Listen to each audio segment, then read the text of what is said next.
एक ओंकार सतनाम करता पुरख निर्भव निर्वैर अकाल मूरत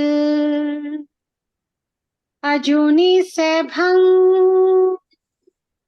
गुरु प्रसाद जप आद सच जुगाद सच है भी सच नानक होसे भी सच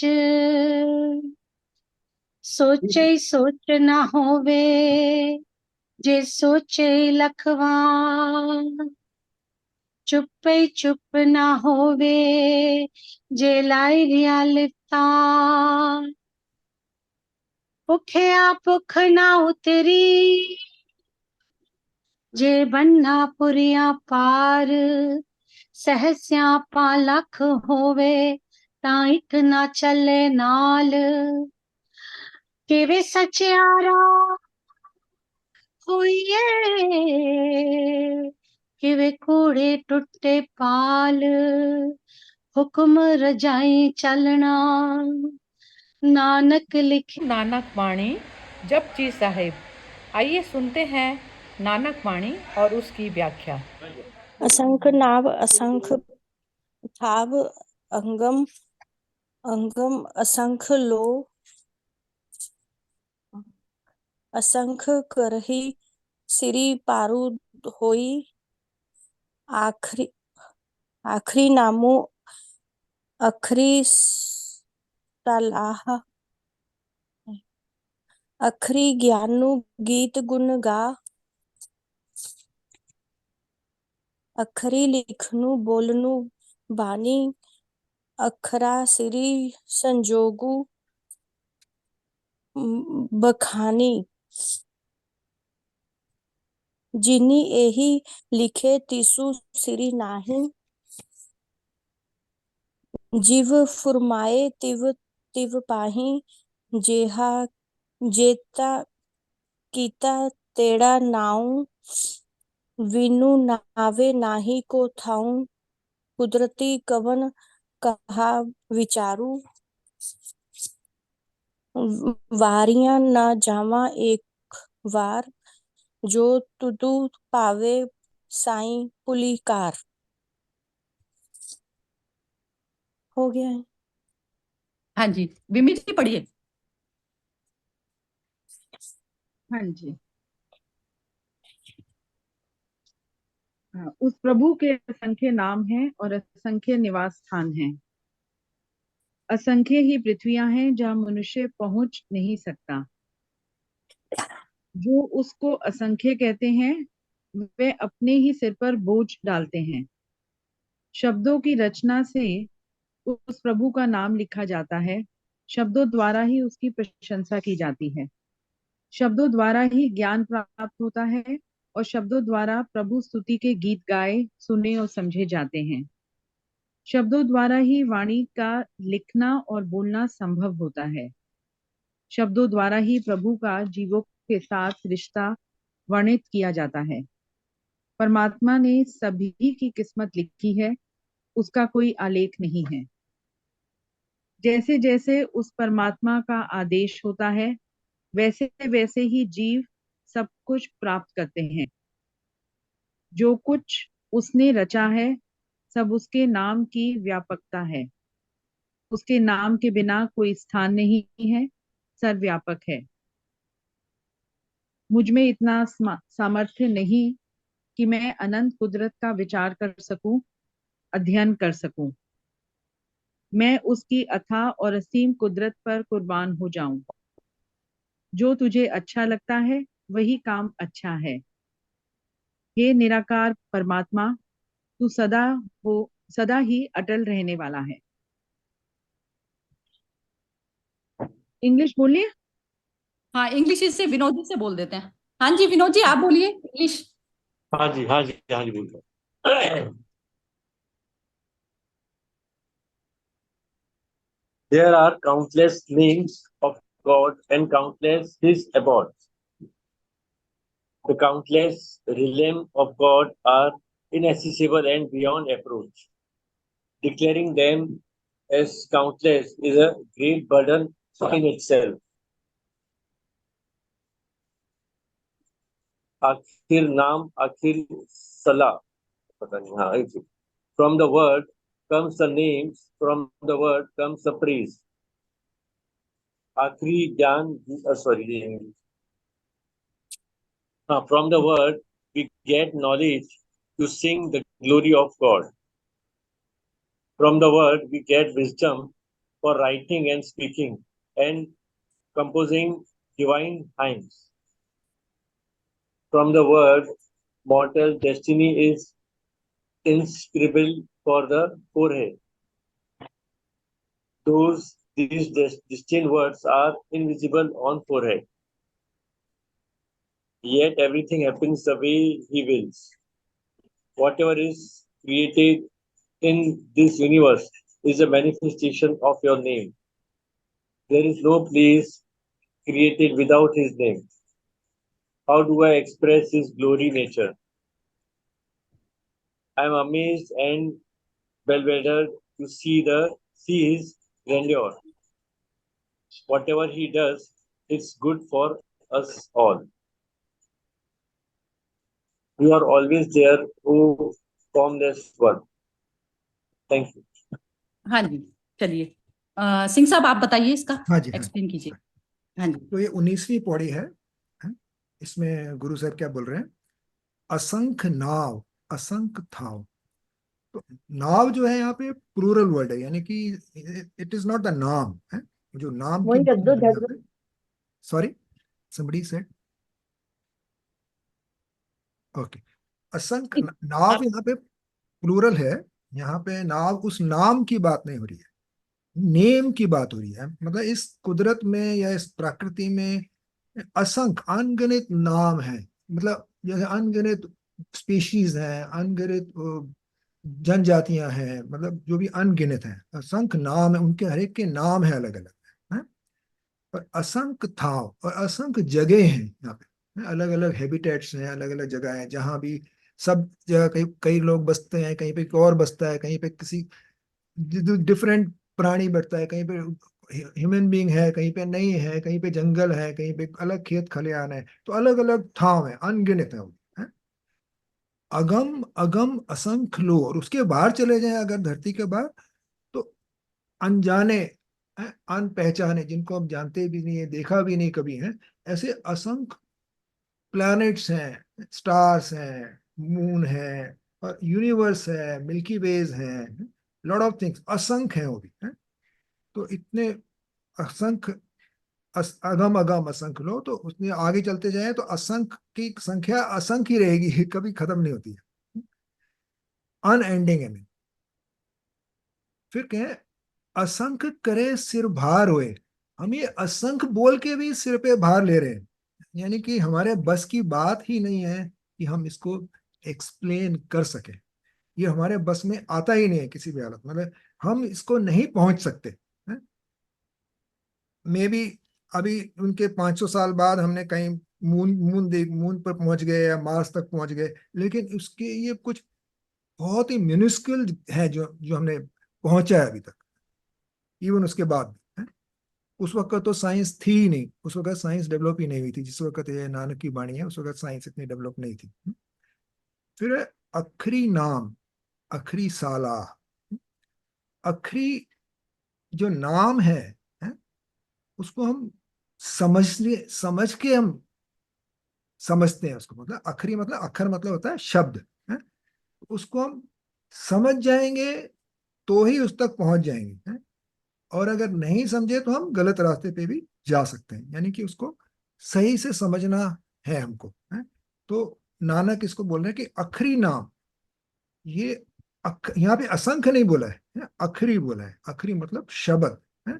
तो अक्षर होता है ना, अक्षर हिंदी में या संस्कृत में बोलेंगे अक्षर है. तो ये अखरी नाम. नाम में वो छोटे ऊ की मात्रा लगी है. अब यहाँ पे वो वाले नाम की बात हो रही है. कौन से नाम की? जो नाम है, जिस जो जो सब सच है, जो एक इक है, जो एक ओंकार है, उसकी बात हो रही है। तो अखरी नाम अखरी सालाह, हम अखरी से यानी कि शब्दों से उस नाम को समझते हैं, शब्दों से ही उसकी हम सलाह यानी कि तारीफ करते हैं या समझते हैं, गुणगान करते हैं, उस तरह का। फिर अखरी ज्ञान गीत गुण गा, फिर अक्षरों से ही यानी कि अक्षरों से हम ज्ञान में पहुंचते हैं, ज्ञान समझते हैं? फिर गीत गाते हैं उसके, फिर उसके गुणगान होता है? गा मतलब उनका घर, उनका सब चीजों का घर, हम वहां पहुंचते हैं, उस घर में। अखरी लिखण बोलन बाण, तो अखरी लिखण, लिखना और बोलना वो भी शब्दों से बनता है। तो लिखण हो, बोलना हो, बाणी हो, बाणी मतलब जो गुरबाणी है, जो भी है उसके सब अक्षर से द्वारा ही समझाई जाती है। हम उसको ग्रंथों में पढ़ते हैं, ग्रंथों में भी अक्षर से लिखा हुआ है। अखरा सिर संजोग वखान, तो अखरा आंखों से ही संजोग यानी किसी की डेस्टिनी, आंखों सॉरी आखिरी शब्दों से ही, आंख बोलिए, शब्दों से ही डेस्टिनी क्या होती है, इसको बोलेंगे डिसाइड होती है, या वैसे संजोग मतलब होता है डेस्टिनी। वखान, जिन्हें लिखे तिस सिर ना है, जिसने ये लिख दिया है, किसने लिखा है? उस ईश्वर ने। उस उसके सिर नहीं, मतलब उसके उसको कुछ नहीं समझना है आगे, वो एंड है, यानी कि एक तरह से सोर्स है, वहां से आगे कुछ भी नहीं है। लेकिन हमारे ऊपर अनएंडिंग है, हम उसको अनएंडिंग यानी कि जिन्हें लिखे तिस सिर ना है, हमारे उसके सिर पे नहीं, लेकिन हमारे सिर पे काफी सारे यानी कि आगे बढ़ने के लिए इनफाइनाइट है, मतलब हम वहां तक पहुंचना चाहते हैं, लेकिन पहुंच पाते हैं नहीं पहुंच पाते हैं, ये हम नहीं जान सकते हैं। और इसको कभी भी नहीं जान सकते कि हम पहुंचेंगे या नहीं पहुंचेंगे, या पहुंच भी सकते हैं या कोई पहुंचा भी है कि नहीं पहुंचा है? ये सिर्फ लोगों से सुन के हम समझते हैं कि ऐसा हुआ है? लेकिन हम अपने आप को वहां लेके जाएं तो ही हमको पता चलेगा कि हम कहाँ पे हैं। आज यहीं तक करते हैं, मेरे ख्याल से कोई बड़ी, काफी बड़ी है पौड़ी, अब 6-7 लाइनें और हैं, ठीक है। तो यहीं तक हाँ जी, करते हैं। तो आगे आगे एक्सप्लेन आप अपने अपने आप रख सकते हैं विचार। ठीक, विनोद जी आप स्टार्ट कीजिए बोलना।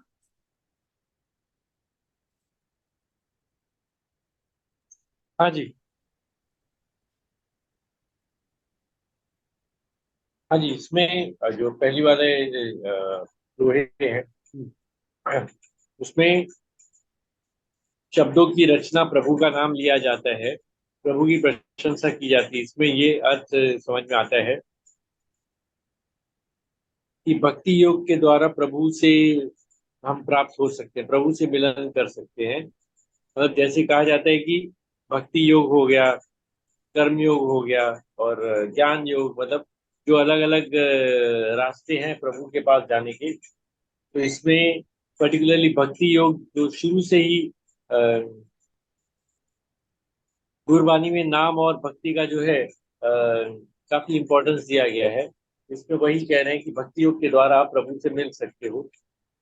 उसको अलग अलग तरीके से एक्सप्लेन किया गया है। और फिर जो 115 पेज पे है, परमात्मा ने सभी की किस्मत लिखी है, उसका कोई आलेख नहीं है। मतलब इसमें ये समझ में आता है कि आप जो कर्म करोगे वही आपकी किस्मत लिखती है। मतलब कि जैसे कर्म होंगे उसी तरह से आपकी आगे की राह बनेगी। तो कर्म पे ध्यान देना है। तो आलेख मतलब कि आपका उसी तरह से फ्यूचर होगा। मतलब जो आपके कर्म होंगे वही डिसाइड करेंगे कि आपका आगे क्या होने वाला है। अगर सही कर्म करोगे, सही योग में जाओगे, तो आपकी लाइफ सही तरीके से चलेगी। Otherwise there will be some hindrance. और एक आगे एक और है, मुझ में इतना सामर्थ्य नहीं कि मैं अनंत कुदरत का विचार कर सकूं। मतलब इसमें ये कहा गया है कि जो हम इमेजिन भी नहीं कर सकते और जो सोच नहीं सकते, उससे ज्यादा ब्यूटीफुल और उससे ज्यादा सही नेचर और नेचर या प्रकृति प्रभु ने बनाई हुई है। जो हम सोच नहीं सकते उससे भी बहुत ज्यादा ब्यूटीफुल। मतलब हम यहाँ कंप्यूटर जो इमेजिन नहीं कर सकता उससे अच्छी चीज बनी हुई है ये। जो बॉडी बनी हुई है या पक्षी प्राणी, वो ऑक्सीजन बनाना इम्पॉसिबल है। जो हम सोच नहीं सकते वो प्रभु ने बना के रखा है। मतलब हमारी सोच से परे है जो शक्ति प्रभु के पास है। तो हम उसको इमेजिन भी नहीं कर सकते, ना उसको हम लोग सोच सकते हैं। तो उसमें ही कहते हैं कि आप सोच नहीं सकते, तो मैं उसकी अथाह असीम कुदरत कुर्बान, मतलब कि हम उसका शुक्राना करना चाहिए। मतलब कि जो प्रभु ने हमको दिया है, जो कुदरत दी है या जो हमको बॉडी दी है, we should be thankful to the god. तो शुक्राना एक लाइफ में आना बहुत जरूरी है। जो है वही बहुत है। और उससे हैप्पीनेस और पीस आ सकती है हमारे पास। अ, और दूसरा वही कि यू आर निरंकारी, तू सदा अटल रहने वाला। मतलब आज सच जुगात सच, नानक उससे भी सच। मतलब प्रभु है, प्रभु थे और प्रभु हमेशा रहेंगे, वो अटल हैं। तो उसके बारे में डिस्क्राइब किया गया last. Thank you very much, बस यही है। बहुत ही बढ़िया। हाँ, बढ़िया बोला बहुत। हाँ जी, बिमी जी बोलिए। एक मिनट, बहुत ही सुंदर बोला। हाँ जी। हाँ। अ, जो ईश्वर की मतलब क्रिएशन, उसकी क्रिएटिविटी, उसका थॉट, वो उसकी महिमा यहाँ पर, ये महिमा और उसकी उसको देखते हुए एक भक्ति भाव। तो वही है कि जब अभी विनोद जी ने कहा कि तरह तरह से लोगों ने डिफरेंट मार्गों पर जाकर, तो एक ये भक्ति मार्ग पर जाकर लोगों ने ईश्वर की क्रिएटिविटी को यहाँ पर जो है उसके क्रिएशन को की महिमा इसमें व्यक्त की गई है। और व्यक्त करते हुए फिर शब्दों के माध्यम से, क्योंकि उसको अब जो आपका थॉट है, जब आपने उसकी क्रिएशन को देखा, उसको एडमायर किया, उसकी महिमा को एक्सप्रेस करने के लिए फिर आपने शब्दों के माध्यम से अ, उसे व्यक्त किया। और फिर वही शब्दों से फिर वो लिखित रूप भी आया। तो उसमें वहां पर क्या कि ये जो यहाँ पर आई थी line, from the word we get wisdom for writing. From the word में है, जो मुझे लगता है जो यहाँ पर वर्ड है, फ्रॉम आवर वेरी थॉट, उसकी सबकी क्रिएशन को देख के जो हमारे मन में जो थॉट आया, उससे we get the wisdom for writing and speaking and composing divine hymns. क्योंकि वो फिर आपके बिल्कुल जो आपकी मन की जो अनुभूति है, वो आप उसे व्यक्त कर रहे हो, तो वो बिल्कुल सत्य लेवल पर आप आप उसको जैसे बिल्कुल उसमें कोई खोट नहीं है, जो आपने एकदम देखा, जो आपने महसूस किया, उसको आपने एक्सप्रेस कर दिया। तो वो तभी वो डिवाइन यहाँ पर कहा गया है कि बिल्कुल। और हाँ, वो तभी वो डिवाइन कहा गया है। और वो जो शुरू में जो कहा था कि there are countless names of God and countless his abodes, उस प्रभु के असंख्य नाम है, असंख्य निवास स्थान है। यहाँ पर मुझे लगता है कि जैसे हम मनुष्य ने हमने उसको असंख्य नाम दे दिए, कह दिया ये शिव यहाँ रहते हैं, विष्णु जी यहाँ रहते हैं, उनका ये धाम है, उनका वो धाम है। असंख्य ही पृथ्वियां हैं जहाँ मनुष्य पहुंच नहीं सकता। और वही हम इससे भी अग्री करते हैं कि मतलब ये ब्रह्मांड इतना बड़ा है, इसमें कितने पता नहीं कितने वो यूनिवर्स, कितनी ऐसी और पृथ्वियां हैं। मतलब वो उसकी वही क्रिएशन को ही उसको फिर से हम एडमायर कर रहे हैं। पर फिर नेक्स्ट लाइन में जब वो कहते हैं जो उसको असंख्य कहते हैं, वे अपने ही सिर पर बोझ डालते हैं। तो हमने नाम दे दिया है, हमने कह दिया वो अलग अलग धामों में रहते हैं, पर जो पर ईश्वर तो एक ही है, मतलब वही एक ओमकार। तो वहां पर वो फिर वो नैरो डाउन कर रहे हैं कि हमारी सोच में हमने जैसे वो कर दिया कि जी इतने हैं और हम तरह तरह से उसको पूज रहे हैं, इधर उधर धामों में जा रहे हैं, पर ईश्वर तो एक ही है। तो वो तो इसलिए जो कहते हैं कि ईश्वर इतने सारे हैं, मतलब वो वहां पर हमने विभाजन कर दिया, किसी का अपना अल्लाह, किसी का ग्राम, किसी का ये वो करते करते हमने फिर वहीं पर वो डिविजन्स क्रिएट कर दिए।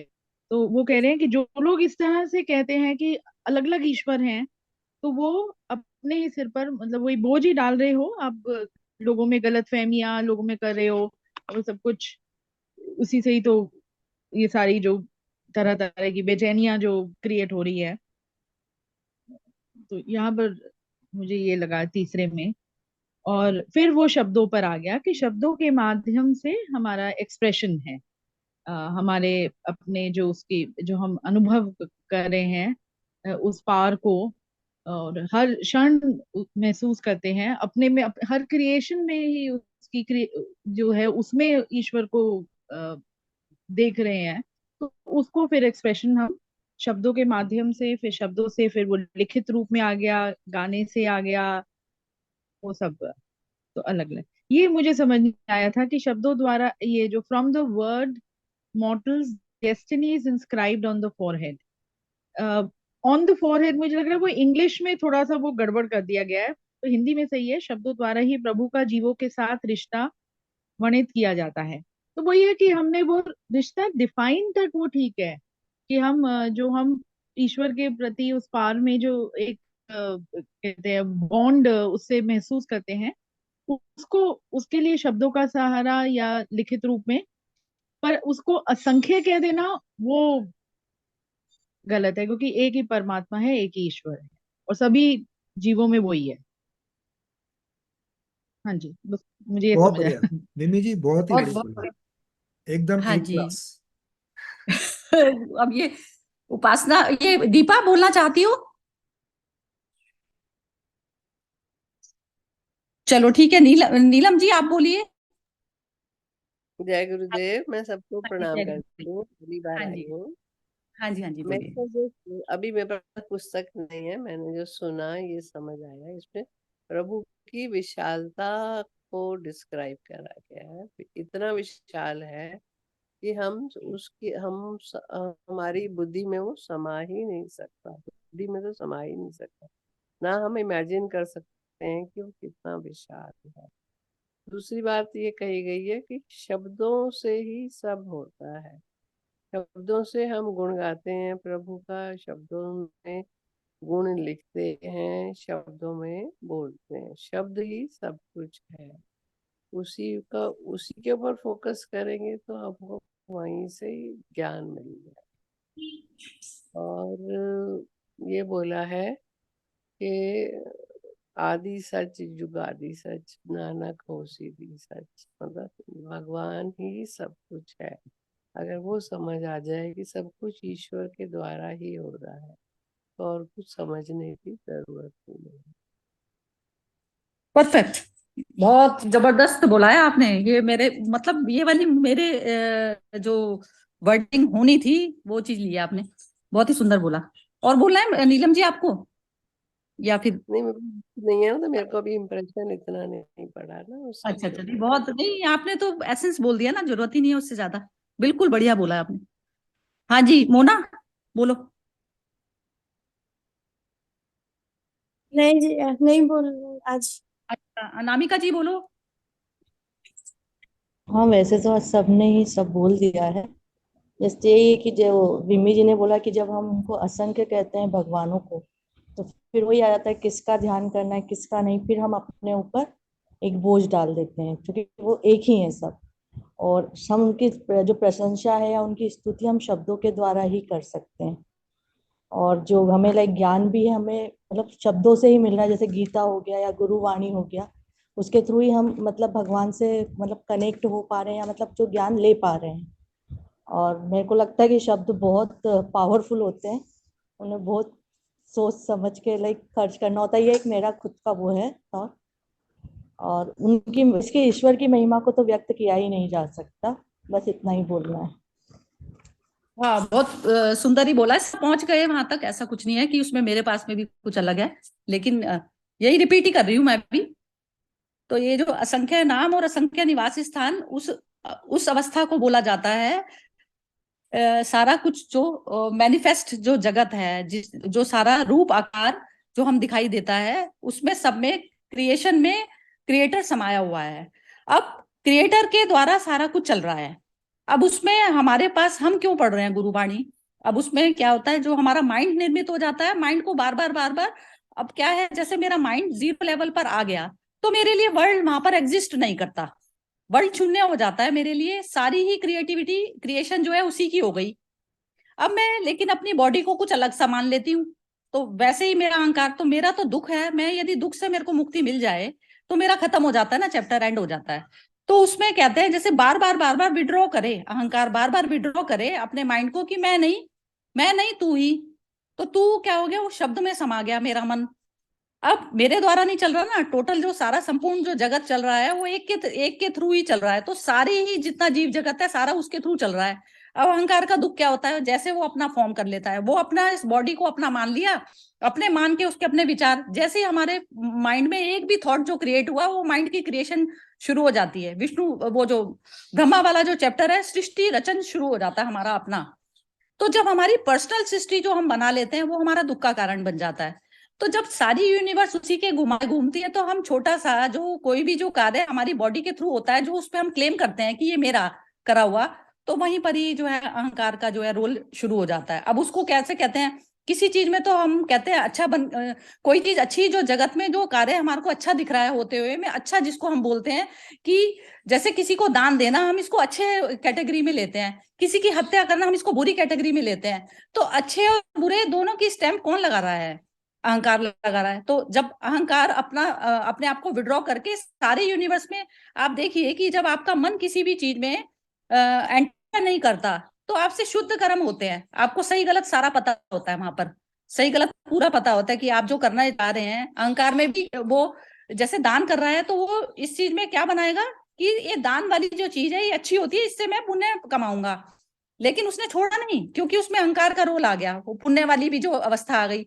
अब क्या होता है, जो हम पुण्य भी करते हैं वो भी पाप निर्मित हो गया, पाप निर्मित हो गया क्योंकि हमें पता नहीं चला कि हमने पुण्य के कारण कर दी कोई कर्म, और वो कर्म वो चीज ठीक नहीं थी क्योंकि जो हमने जो सामने जो दान किया वो भी गलत हो गया। तो अहंकार की जो अहंकार रूप में बैठकर मन को शून्य करे बिना आप जो भी कर्म करते हैं वो सारा कुछ पाप निर्मित है, क्योंकि वो हमारे विचार के द्वारा निर्मित मैनिफेस्ट हुआ है कर्म। पहले विचार मैनिफेस्ट हुआ, फिर हमने उसको कर्म के रूप में करा। अब उसमें कहते हैं बिना अकारण में जाना पड़ेगा। अकारण में कैसे कर्म होंगे, अकारण में हमेशा आप राइट कर्म करेंगे, राइट कर्म होता है 0 लेवल पर जब आप आकर करते हैं, तो उसी मौन अवस्था को, मन की मौन अवस्था को ही शून्य अवस्था कहा जाता है और उसको ही शब्द कहा जाता है, जो शब्द सत्य में स्थापित। अब मेरा जब मन सत्य में स्थापित हो गया, जब शून्य मैंने अपने आप को कर दिया किसी भी, तो मेरा दुख नहीं रहा ना, कोई भी दुख नहीं रहा, तो दुख मैं मैन्युफैक्चर करती ही नहीं क्योंकि सब उसको करने देती हूँ। मेरा शरीर एक मीडियम बन गया जो वो ऑपरेट करे मेरे शरीर के थ्रू, मैं बीच में बाधा नहीं डालती। बस बाधा नहीं डालना सिर्फ अहंकार के क्षेत्र के अंदर आता है कि वो बीच में एंटर करके अपनी उंगली ना जलाए। हम उंगली जलाते रहते हैं, मैं नहीं तू ही कर रहा है, तू ही कर रहा है, तो उसमें बार बार विड्रॉ करना पड़ेगा। जहां पर भी अब जैसे ये जो मैं बोल रही हूँ, तो ये बोलते हुए में भी तू ही बोल रहा है। अब उसमें क्या कहते हैं, अब जैसे मैं ये सेशन खत्म होने के बाद में अपने वर्ड को मैं मनन चिंतन करूं, तो वो क्या होता है, अहंकार का हो जाता है कि उसने मनन चिंतन पे गया। अब यदि मैं शून्य पद पे बैठ गई तो जो बोल रहा है वही बोल रहा है ना, वही बोल रहा है। तो ऐसा करके हमें अपने आप का दुख जो है, दुख से मुक्ति, इस प्रकार जब मेरी दुख से मुक्ति हो गई, मौन अवस्था आ गई, तो मेरे लिए सारा संसार शून्य हो गया ना, सब में वही ही चल रहा है। तो उसकी इतनी परफेक्ट इंटेलिजेंस जो चलती है, 0 पर आकर हम मर्ज होते हैं, रिवर समुद्र में मर्ज होती है। सारी सृष्टि समुद्र की तरह से समझ लीजिए कि समुद्र है सारी सृष्टि। अब उसमें छोटी छोटी रिवर जो पर्टिकुलर जो हर एक बॉडी एक रिवर की तरह से हो गई। अब रिवर जिसका भी माइंड फॉर्म हो गया, तो वो माइंड को बार बार शून्य लेवल पर आकर हमें सागर के साथ में मर्ज होना है। तो ऐसा करके सिर्फ हमारी वो अवस्था हम प्राप्त कर सकते हैं जो नानक ने प्राप्त की, जो नानक ने प्राप्त करी, जो कृष्ण जिस पद पर चले, जिस पद पर बोले, और जो कबीर बोले जिस उस पे, तो यह हर मनुष्य कर सकता है उस चीज को अचीव, लेकिन वो कर नहीं पाता क्योंकि वो हर वक्त बार बार स्वरूप में आ जाता है। एक भी विचार आते मैंने अपनी बॉडी मैनिफेस्ट करनी शुरू कर दी। अब जैसे मैं विचार शून्य हुई तो जो भी कर्म होता है उसमें कोई थकान नहीं होती ना। अब एक कल किसी ने भेजी थी, पूर्णिमा जी ने भेजी थी एक वीडियो, तो जिसमें ये था कि उसमें क्या था वो कि वो जो कि खाली बैठना, क्या था वो खाली बैठने वाला था ना, बिमी जी जरा सा याद हो तो आपको, वो ऐसा था ना कि वो एक आलस्य जो हमारा जो होता है वो हमारा वो है, क्या कहते हैं, कुछ था ना, कंफर्ट जोन का था। कंफर्ट जोन, कंफर्ट जोन, हाँ कंफर्ट जोन। अब कंफर्ट जोन कैसे होता है हमारा? कंफर्ट जोन में हम जाना चाहते हैं, जैसे मेरा माइंड विचार में आया और मेरे को अपने बच्चे का आया, किसी का भी आया, तो मैं मेरे अंदर मेरी हलचल चालू हो गई। अब हलचल से खत्म करने के लिए मैं जाऊंगी, तो अब क्षणभंगुर के साथ में जैसे मैं लगी हुई हूँ, तो उसमें मेरी हलचल चालू ही रहेगी ना। कंफर्ट जोन में, comfort zone permanent comfort zone कौन सा होता है? आत्मा लेवल पर, जहां पर आपका जब बॉडी आपकी आती है जाती है, आप आते जाते नहीं, आपका कोई जन्म नहीं, कोई मृत्यु नहीं, तो परमानेंट कंफर्ट जोन हो गया। कंफर्ट जोन में जब आप बैठ गए तो आपको वहां पर कोई भी ना भाला मार सकता, ना बंदूक मार सकता, कुछ भी नहीं कर सकता कोई भी। उस कंफर्ट जोन में बैठकर जब आप कर्म ऑपरेट करते हैं इस बॉडी के थ्रू, जो भी कर्म करते हैं, तो आप राइट कर्म करते हैं, बस उतना आपके हाथ में है, तो आपका लेना देना नहीं। जब आपका फिजिकल बॉडी भी नहीं है, तो फिजिकल बॉडी के थ्रू जो हो रहे हैं और जिसपे जो आप क्लेम करते थे कि आपसे अच्छा हो गया, बुरा हो गया, तो वो सारी चीज खत्म हो गई पहले। तो शून्य लेवल पर जब कर्म करते हैं तो हमारा, कहते हैं जैसे बुद्धों की कोई परछाई नहीं होती, परछाई नहीं होती, या वो कोई छाया नहीं बनाते, या फिर कहते हैं उनका ऑरा ऐसा होता, वाइट ऑरा। वाइट ऑरा को उसको इस तरीके से बोला जाता है कि क्योंकि वो विचार से निर्मित होकर कर्म नहीं हुआ, शून्य लेवल पर कर्म हुआ। तो शून्य लेवल पर जब कर्म में आते हैं तो हमारा ऑरा इतना प्योर हो जाता है, तो वो स्वयं ही, कहते हैं ना, जैसे बुद्धों के कोई पद चिन्ह नहीं होते, जैसे पक्षियों के कोई वो नहीं होते, पद चिन्ह नहीं छोड़ते पक्षी। तो इस तरीके से जो है जीना है, क्योंकि हमारा जो कर्म के साथ में जो फल अटैच है, वो हम पद चिन्ह छोड़ते हुए जाते हैं पीछे। तो आप हर वक्त देखेंगे, यदि फुटप्रिंट बन रहा है तो उसमें अहंकार कर रहा है कर्म, वो फुटप्रिंट नहीं बनता तो चैप्टर खत्म हो जाता है। तो बस इतना हाथ में, हम पूरी यूनिवर्स को नहीं जान सकते, पूरी यूनिवर्स पे जानना बिल्कुल बेवकूफी है। सिर्फ अपने माइंड को जो है हमें बार बार जो हमारे हाथ में, हम वो काम करें। तो अहंकार को क्या करना है, जीरो लेवल पर अपने इसको जो है, अपने इस बॉडी के थ्रू इसको डिसॉल्व करना है। जब तक ये दिया है, ये इसका जो वैक्स है, इसको डिसॉल्व करना है उस ज्योति, मैं स्वयं ज्योति स्वरूप में, मेरे को हर कर्म निष्काम करके और उसको डिसॉल्व करना है, इसको बॉडी को। अब बार बार हम क्या करते हैं, बार बार जो एक्सपेक्टेशन, जो कर्म के थ्रू जो हम एक्सपेक्टिंग करने लग जाते हैं, उसमें बॉडी निर्मित करने लग जाते हैं हम, फिर वैक्स हमने अपने इकट्ठा करना शुरू कर दिया। तो ये डिसोल्यूशन का प्रोसेस में जो मनुष्य आ गया, तो वो बुद्धत्व की तरफ पर चला गया, और जिसने वैक्स को इकट्ठा करना शुरू कर दिया, संसार की कोई भी चीज, चाहे विचार इकट्ठे कर लिए, चाहे उसने सामान इकट्ठा कर लिया, चाहे वो उसने भाई बंधु रिलेशनशिप्स इकट्ठी कर ली, तो सब कुछ ये टोटल वैक्स है। ये मतलब है इसका। हाँ जी, जरा एक बंदा जो है इसको क्लियर कर दे जरा सा एक बार और, तो उसको फिर खत्म करते हैं, आज टाइम उतना नहीं है, तो एक ही बंदा करेगा। हाँ जी, विनोद जी आप बताइए जरा सा।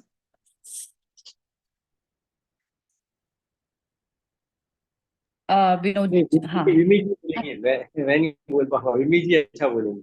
अच्छा, विमी जी बोल देती हैं, कोई बात नहीं, विमी जी बोलिए। मैं भी नहीं बोल रही अब, कैसे तुम आप अच्छा चलो ठीक है, खत्म कर देते हैं फिर, ठीक है, कोई बात नहीं, फिर कल दोबारा नया शुरू होगा, नया चैप्टर। फिर वो नए नए तरीकों से बुद्धों ने समझाया है, एक्चुअली नए नए तरीकों से। क्या है, जैसे जिसने जिस परिवार में जन्म लिया, तो वो वैसे ही पहुंचा, कंडीशनिंग वो उसकी उसी में ही थी, लेकिन कंडीशनिंग को जो है अपना रिमूव करते हुए में, कंडीशनिंग में रहते हुए में भी, कंडीशनिंग से पार होकर जिसने कर्म कर दिए, तो उसने साहस कर लिया, तो ये इसको कहा जाता है महावीर। तो ये वाले उस पे लेवल पर हर किसी को पहुंचना है, डेस्टिनी वही है, पहुंचना सबको ही है वहां। लेकिन हम जो 84 लाख के चक्कर लगा लगा के घूम रहे हैं ना, मैटर वो करती है, हम अपने आप को डिले कर रहे हैं, डिले प्रोसेस में जा रहे हैं। जो संसार की कोई भी चीज जो फंस रहा है, वो डिले कर रहा है अपनी उसको, तो वो डिले नहीं करना, तो वो वही चीज है। तो इसका जो बॉडी का उपयोग है, मनुष्य जन्म का जो सार्थकता है, जीरो लेवल पर जीकर, और संसार हमारे लिए दुख का कारण ना बने, सुख बन जाए, सुख बन जाता है, फिर वो उस पे कर्म निर्मित होता है, दुख नहीं रहता फिर कुछ भी। तो वो अवस्था बहुत जबरदस्त अवस्था होती है, उस पे एक बार यदि टेस्ट कर लिया ना, तो